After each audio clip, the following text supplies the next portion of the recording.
Well, good morning. I'd like to start, as we always do, by being able to recognize some of our outstanding faculty. And today we've got a number of them. Big recognition to Dr. Krish, Dr. Kang, Dr. Bao, Dr. Civic, Ms. Zavala, and Ms. Samara for receiving recent award funding from external grants. That really is great recognition for the work that you do here at the university, and really an important recognition for the university as a whole for the work that will come from that funded research. So thank you all for all that you do. I also want to make sure that we congratulate Ms. Aviva Aguilar. I had the honor of being able to recognize her several months ago for a scholarship that she received from a national organization. And in her thank you response to me recently, she let me know that she received another scholarship, the Primary Care Leadership Program Scholarship from the National Medical Fellowships. Congratulations, Aviva. We're really proud to have you here as one of our students. Big shout out to the College of Medicine for a truly successful match day. We had a 99% successful match day with 56% of our students staying in Ohio to train in their area of specialty.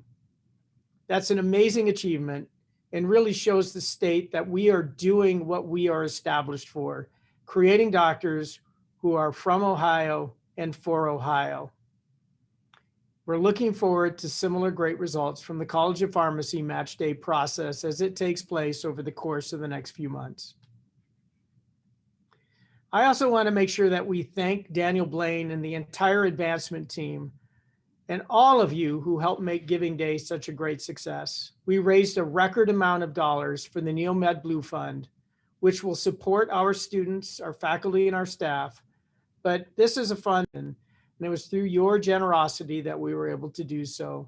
A big thanks to all, and really a big thank you to Huntington Bank for their $35,000 match. Commencement is an important event for our graduating students. It's a culmination of an arduous and long process to become professionals and the launch of their careers as doctors and pharmacists and research scientists. We are continuing to try and make this a warm and meaningful event during the pandemic.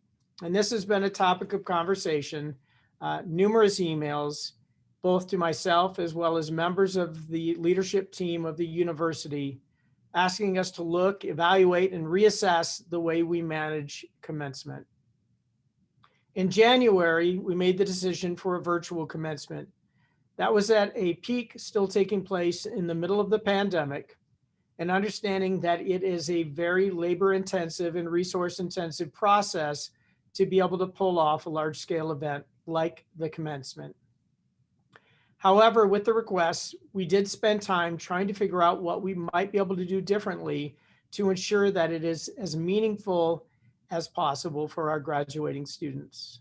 And I want to thank Dr. Samara Emmerich and her team for their continuous efforts on working with this. Dr. Emmerich worked with our graduating students, conducted a survey, and we were fortunate to get an 85% response rate. What we learned is their first choice, at least for 52% of them, was to have an in-person outdoor graduation ceremony. Second, we heard that 25% of the students indicated they were prepared for a virtual commencement, and because of safety reasons or because of other plans that they had already developed, they would not attend an in-person commencement, whether it were indoors or outdoors. And then finally, 23% chose an indoor venue. Now, we didn't want to lose that 25% who had already made commitments elsewhere, but at the same time wanted to do what we could to make this a meaningful event for those who were requesting some in-person ability to celebrate with their classmates and with their loved ones. So working with the graduating students and the NeoMed Student Council, we've decided upon a hybrid approach. We are going to continue with the 10 a.m. May 1st virtual commencement as scheduled, but we will be opening the campus up in the evening of May 1st from 3 p.m. until about 6 p.m. We're going to provide a stage, ask our students and our faculty who are in attendance, as well as the deans, to come in their full regalia, be able to reenact hooding with a professional photographer, to formally conduct our military swearing in ceremony for those graduates who will be joining the armed forces, to provide an opportunity to have refreshments and just share the experience together. Now, I know this isn't perfect, but it's certainly a step forward in making this a more meaningful event. And I want to thank the students and Dr. Emmerich and her team for all the work that they've done to be able to pull this off in such a short time frame. Now, it is May 1st in Ohio. We can't guarantee that the weather will be appropriate. We are going to provide some tents. And if the governor's executive orders allow for us to do so at the time, we will make plans for contingency operations to take place within the building in the new center area. That will be something we'll be able to predict based on weather forecasts, and that may result in us having a lesser number of guests for the students to be able to bring. So we will be watching this take place, and it will evolve over time. But I do want to thank everybody involved for trying to make this a special event for our students. Our strategic planning process has really moved forward. A big thank you to the over 110 members of our community here at Neomed who've been involved in that process. This is really shared governance. It's the exemplary way to do this. You are all involved. You are all asked to be involved in shaping our way forward. And this has been tied to our zero-based budgeting process. Again, I know a new process for everybody, but it has been enlightening. And we have found places we've been spending dollars where we didn't know we were doing it, so that we can repurpose those unnecessary losses to meaningful ways forward for supporting our mission.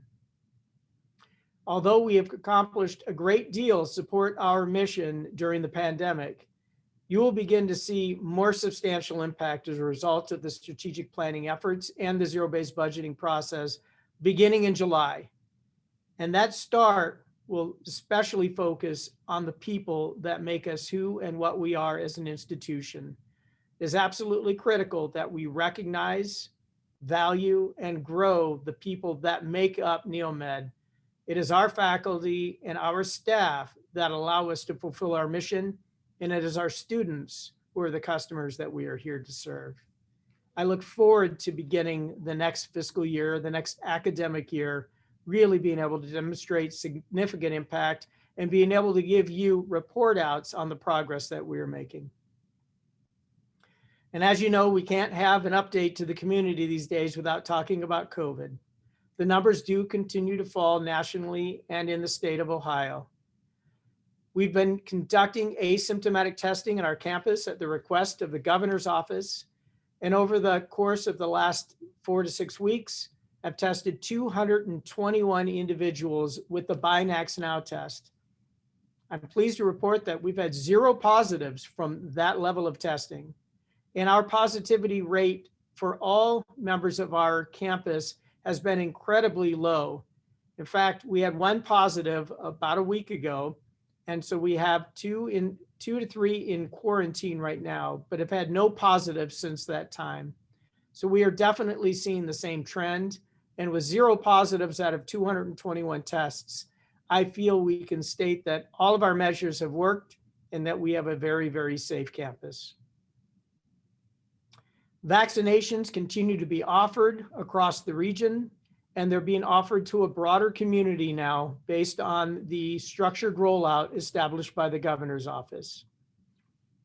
We are going to formalize the process that Neomed has put in place for those who've been vaccinated. In the past, we've said that if you were in quarantine and you're not sick and you've been identified through our asymptomatic screening or through the Department of Health, we were not going to require you to take sick time, that you'd be able to work virtually and not worry about burning sick days.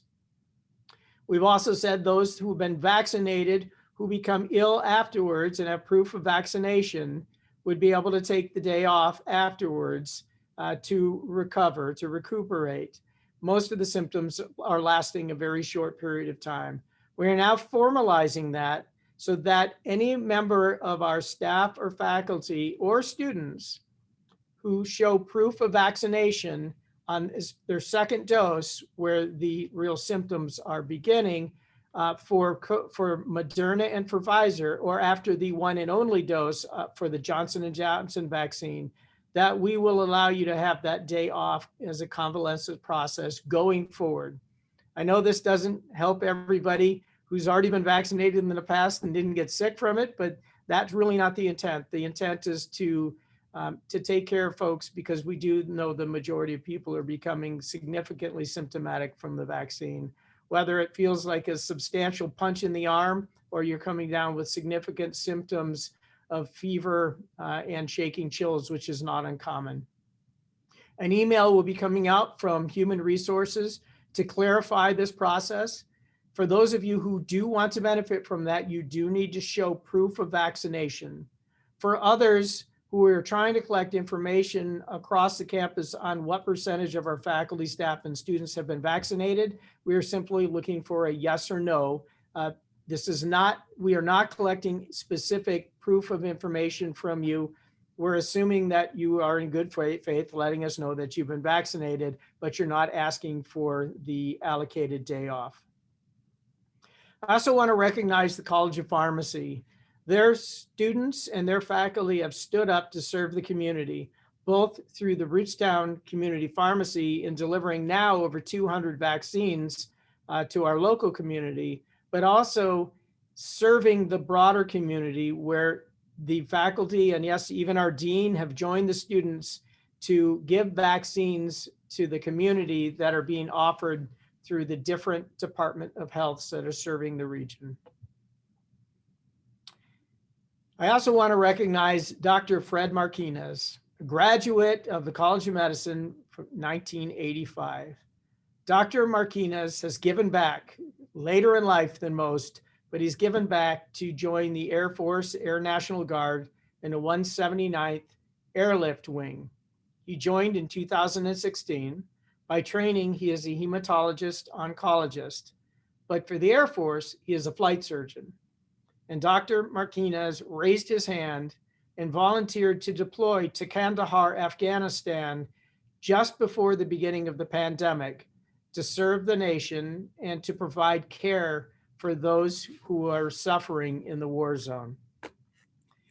I'm really pleased to say that Dr. Martinez thought about Neomed while he was there, thought about the leadership that he has shown and the leadership that all of you have shown.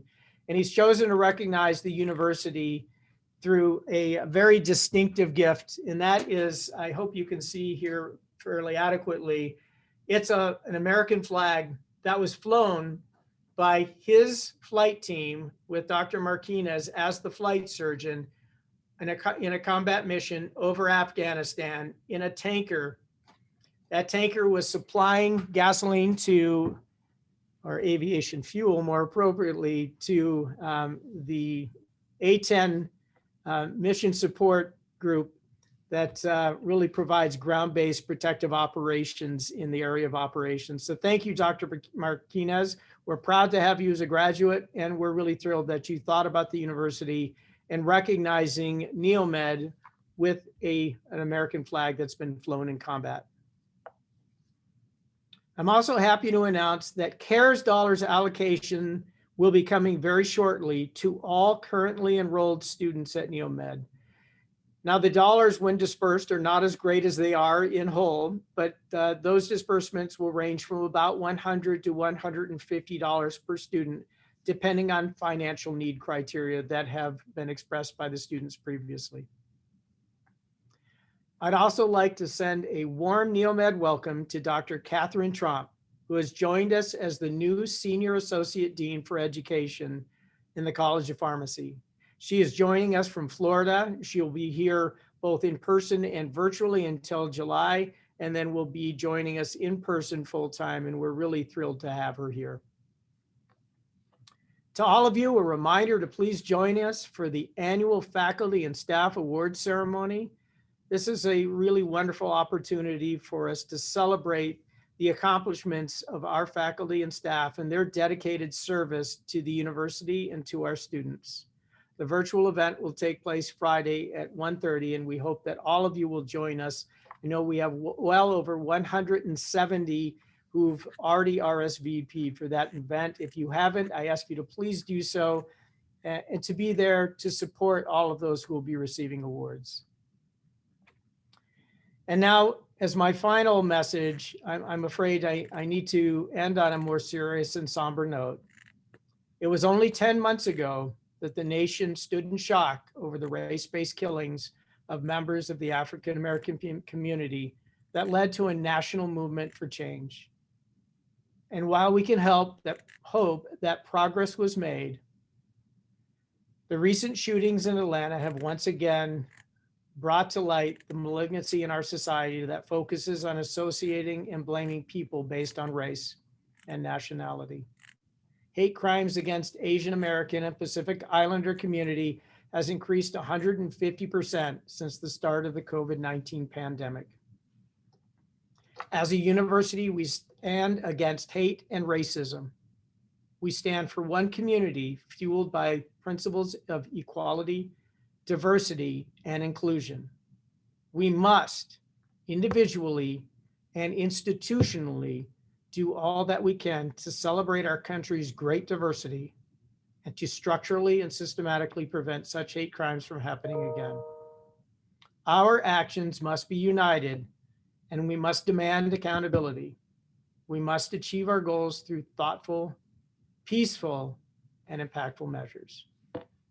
And I urge anyone feeling overwhelmed by these events to reach out for counseling, to speak with somebody for help by contacting Neomed services that have been outlined in the letter to our community that was sent out this morning by email from the Office of the President.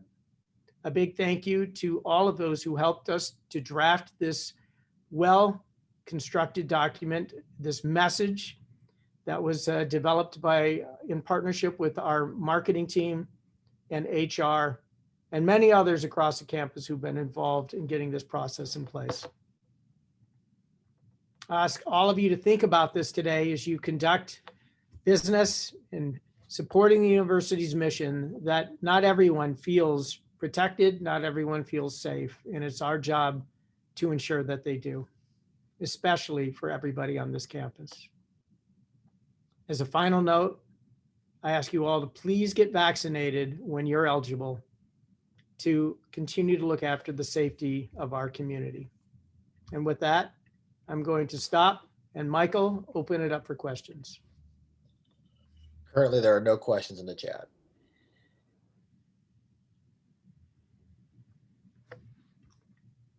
Well, thank you all for your time today. I'm really proud that you are all members of the Neomed team. We have a wonderful, warm, and protective community, and I ask that all of you rally together to keep us that way. Thank you, and have a wonderful week.